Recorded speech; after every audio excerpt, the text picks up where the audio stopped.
സ്വയം കുറ്റപ്പെടുത്തി സ്വന്തം കഴിവിൽ വിശ്വസിക്കാതെ നിൽക്കുന്ന ആളുകൾക്ക് വേണ്ടിയിട്ടുള്ളതാണ് ഈ വീഡിയോ. ഒരിക്കൽ ഒരു ചെറിയൊരു മെഴുകുതിരി ഒരു ഇരുണ്ട മുറിയിൽ ഇങ്ങനെ വെച്ചിട്ടുണ്ടായിരുന്നു.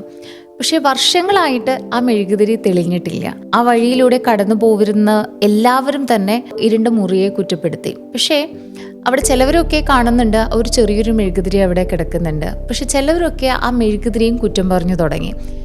മെഴുകുതിരിയൊക്കെ ഉണ്ടോ, എന്നിട്ടാണോ ഇതാരും കത്തിച്ചു വെക്കാത്തത് എന്നൊക്കെ.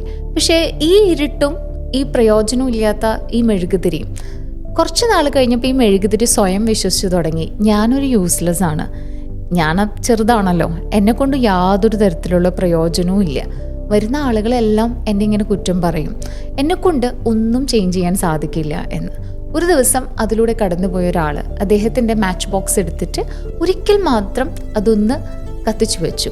പക്ഷെ കുറച്ചു നേരം, നിമിഷങ്ങൾക്കകം ആ മുറി മുഴുവനും പ്രകാശം കൊണ്ട് നിറഞ്ഞു. മുറി ചെറുതായതുകൊണ്ടിട്ട് തന്നെ ആ പ്രകാശത്തിൽ പോകുന്നവർക്ക് എല്ലാവർക്കും അതൊരു വെളിച്ചം പകർന്നതായിട്ട് തോന്നി.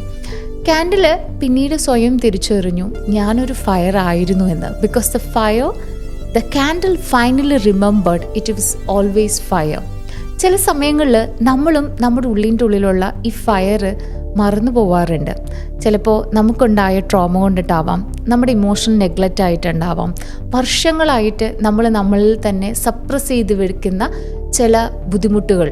അതല്ല എങ്കിൽ ആരെങ്കിലും നിങ്ങൾ യൂസ്ലെസ് ആണ്, നിങ്ങൾക്ക് വിജയിക്കാൻ പറ്റില്ല, അത്തരത്തിലുള്ള ചില നിരന്തരമായിട്ടുള്ള നമ്മൾ ഹേർട്ട് ചെയ്യുന്ന കമൻസ് കേട്ട് സ്വയം നമ്മൾ ഒരു സെൽഫ് ഡൗട്ടിലൂടെ കടന്നു പോകുന്നതാണ് എങ്കിലും നമ്മുടെ ഉള്ളിൻ്റെ ഉള്ളിലെ ഇത്തരത്തിലുള്ള പ്രകാശം മറക്കാനായിട്ടുള്ള സാധ്യതകൾ വളരെ കൂടുതലാണ്.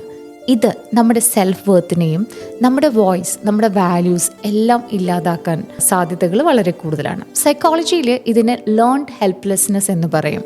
ഈ ലേൺഡ് ഹെൽപ്ലെസ്നെസ് എന്നുള്ളൊരു കണ്ടീഷൻ മാർട്ടിൻ സെലിഗ്മൻ എന്നുള്ളൊരു അദ്ദേഹമാണ് കണ്ടുപിടിച്ചത്. അദ്ദേഹം പറയുന്നൊരു കാര്യമുണ്ട്, റിപ്പീറ്റഡ് ആയിട്ടുള്ള ഫെയിലിയർ അല്ലെങ്കിൽ ഇമോഷണൽ നെഗ്ലക്റ്റ് ഒക്കെ വരുമ്പോൾ നമ്മുടെ ഉള്ളിൻ്റെ ഉള്ളിലെ ഫയർ മറന്നു പോകുന്ന ഒരു മാനസികാവസ്ഥയുണ്ട്. എന്നിട്ട് നമ്മൾ സ്റ്റക്കായിട്ട് നിൽക്കും ലൈഫിൽ, നമുക്ക് മുന്നോട്ട് പോകാൻ പറ്റാതെ. പക്ഷെ സത്യം പറഞ്ഞാൽ നമ്മുടെ ഫയർ എവിടെയും പോയിട്ടില്ല. നമുക്ക് പ്രകാശിക്കാനായിട്ടുള്ള കഴിവ് നമ്മുടെ ഉള്ളിൻ്റെ ഉള്ളിൽ തന്നെയുണ്ട്.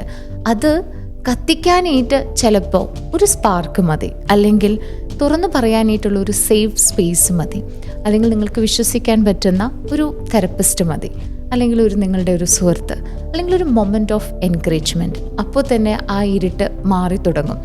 നമ്മുടെയൊക്കെ ഉള്ളിൻ്റെ ഉള്ളിലുള്ള സെൽഫ് ഡൗട്ട് അത് നമ്മുടെ ഇരുട്ടാണ്, നമ്മുടെയൊക്കെ തന്നെ ഒരു ഡാർക്ക് സോൺ ആണ് എന്ന് മനസ്സിലാക്കി അതിനെ കുറ്റപ്പെടുത്തി ജീവിക്കാതെ അത് ഹീൽ ചെയ്യാനായിട്ടുള്ള ഒരു സ്റ്റെപ്പ് മുന്നോട്ടെടുക്കണം.